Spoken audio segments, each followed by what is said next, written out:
পবিত্র আশুরা ইসলামী ইতিহাসের এক হৃদয় বিদারক দিন।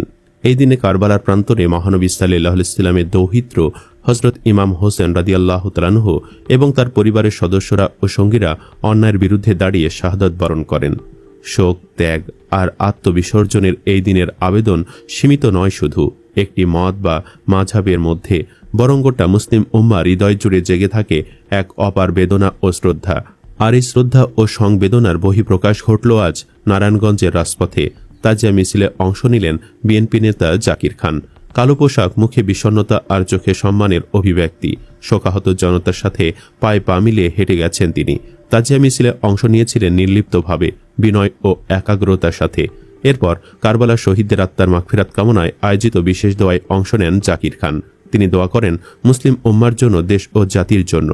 স্থানীয় এক শোকাতুর অংশগ্রহণকারী বলেন, আমাদের পাশে রাজনীতিবিদ নয়, আজ এক ভাইকে পেয়েছি। জাকির ভাই আমাদের মতোই এই শোকের অংশ হয়েছেন।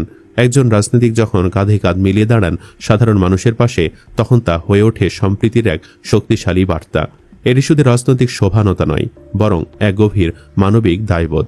ধর্মশ্রদ্ধা, ইতিহাস এবং জাতিগত ঐক্যের জায়গা থেকে এই উপস্থিতি অত্যন্ত গুরুত্বপূর্ণ।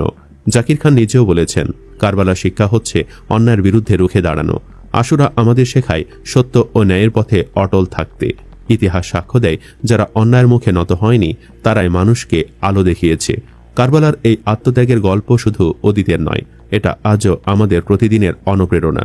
আসুন আমরা সবাই কারবালার শহীদদের থেকে শিক্ষা নিই, তাদের আত্মত্যাগকে স্মরণ করে বলি, লাব্বাইক ইয়া হুসাইন। প্রিয় ভিউয়ার্স, জাকির খানকে নিয়ে যারা সমালোচনা করত, একটা সময় তারাও দিন দিন জাকির খানের ফ্যান হয়ে যাচ্ছে, শুধুমাত্র তার বর্তমান চলাফেরা এবং ইসলাম চর্চা দেখে। আপনি কি জাকির খানকে পছন্দ করেন? হ্যাঁ অথবা না লিখে জানিয়ে দিন আপনার মূল্যবান মতামত। সেই সাথে ভিডিওটি ভালো লাগলে একটি লাইক এবং আমাদের চ্যানেলে নতুন হয়ে থাকলে সাবস্ক্রাইব করে সাথেই থাকুন। ধন্যবাদ।